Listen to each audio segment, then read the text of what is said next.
Something big, very big is happening at Nikon. It's exciting, it's aggressive, but most importantly, it's setting up the next big play.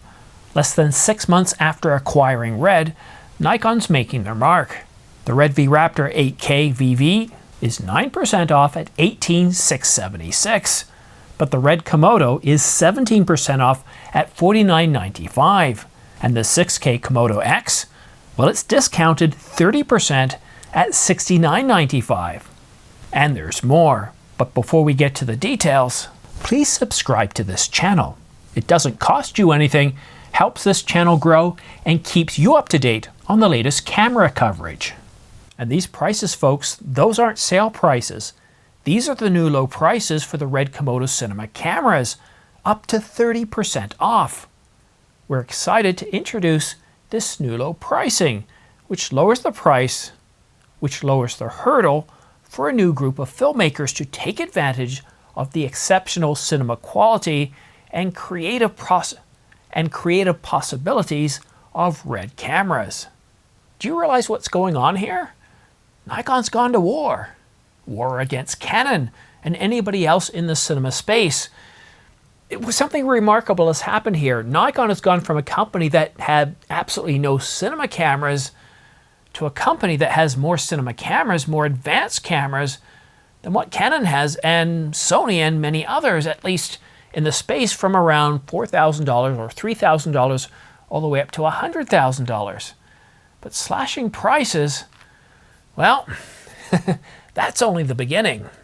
In early June, Canon announced the C400 cinema camera for $79.99.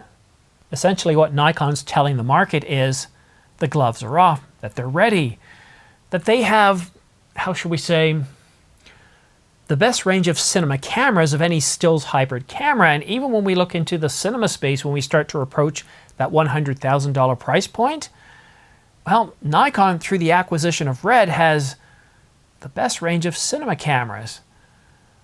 And they also have some of the best prices.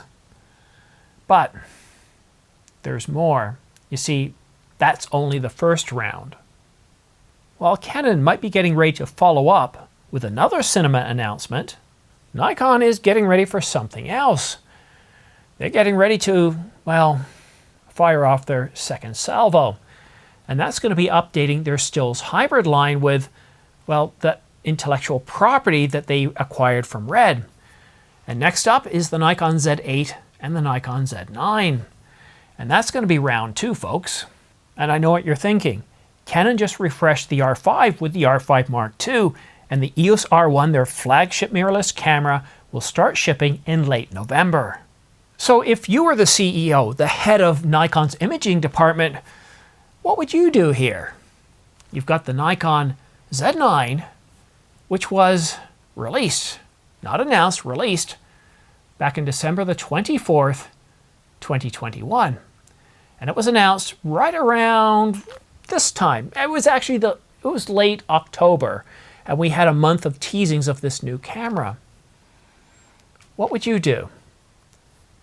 I know what I'd be doing, and what I'd be working on right now is I'd be taking that Nikon Z8, and no, actually I'd be taking the Nikon Z9, and what I'd be doing is I'd be incorporating a lot of that cinema technology, the global shutter sensor. And you remember the Sony, the A9 III, with its global shutter, but not so wide dynamic range.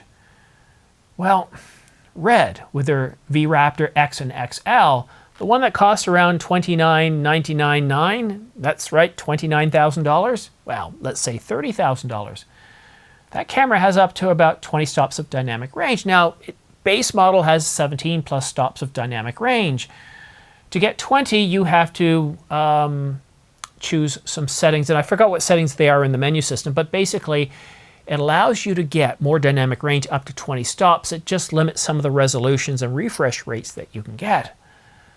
The Red V Raptor X and XL, if they were to take some of that technology, that would completely leapfrog what Sony has done in the A9 III with its global shutter sensor, giving it much more dynamic range, giving it that response speed, but also allowing it to do what it can currently do now with 45 megapixels on a global shutter sensor, and to be able to deliver the high frame rates needed for stills as well.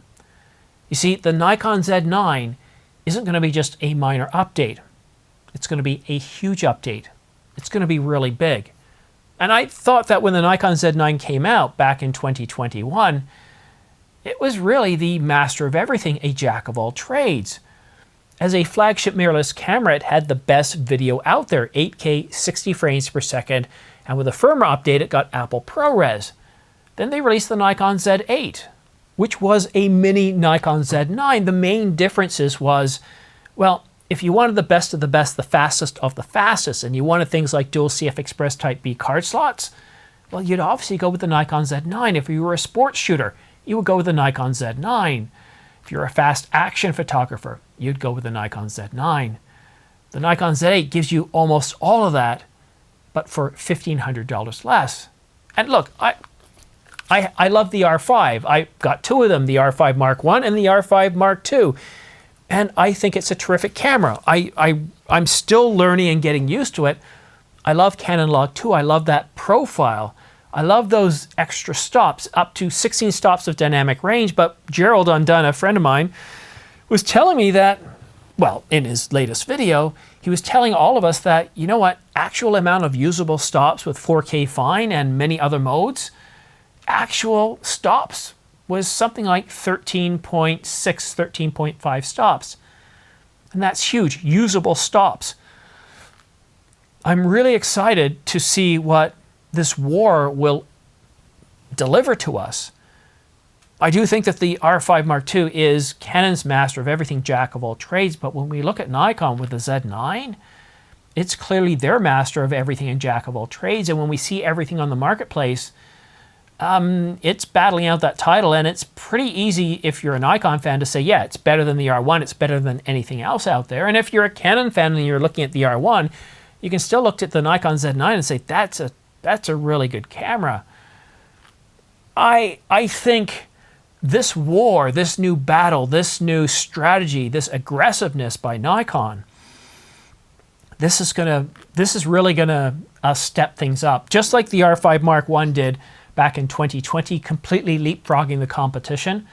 I think what Nikon is getting ready to do with the Nikon Z9 here is to deliver a camera that, well, can take out the Sony A9 III, the Canon R1, the R5 Mark II, and A7R5.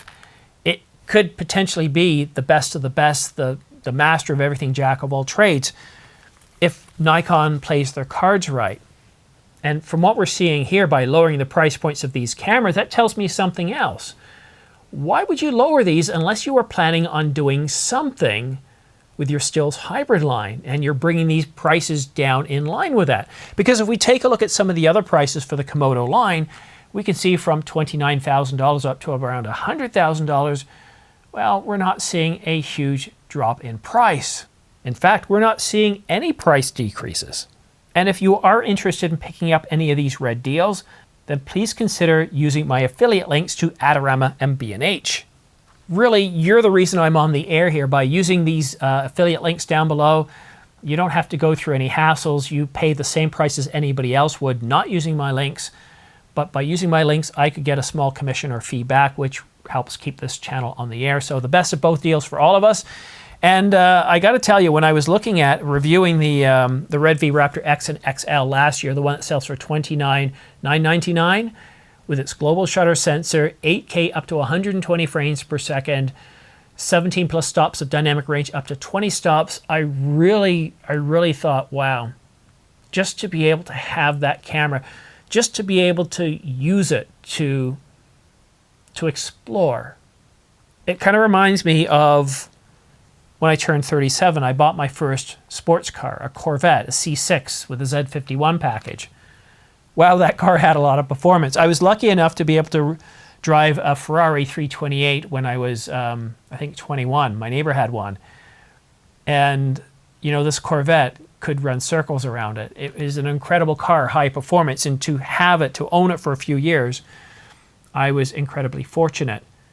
That's how I kind of feel about cameras like this. At $30,000, they're way out of my price point. I could buy it, but any sort of business sense would be going completely out the window. I'm not ready for that. This channel isn't big enough for that. But boy, it's exciting. As a photographer, as a videographer, as a Nikon customer, as a Canon customer, Sony, Pentax, I'd really love to know what you'd be doing if you were at the C table, the executive table at Nikon. What would you be planning to do with the Nikon Z9? What could you do to that camera to take some of that stuff from the Red V Raptor X and XL, bring it down to a, let's say, $6,000 camera, but still not cannibalize your cinema line? Or would you care about cannibalizing your cinema line? Let me know in the comment section down below, but a big thanks for staying and watching till the end of this video. It's very much appreciated. Again, you're responsible for keeping this channel on the air. Have yourself a great day, a great weekend, and we'll see you again soon.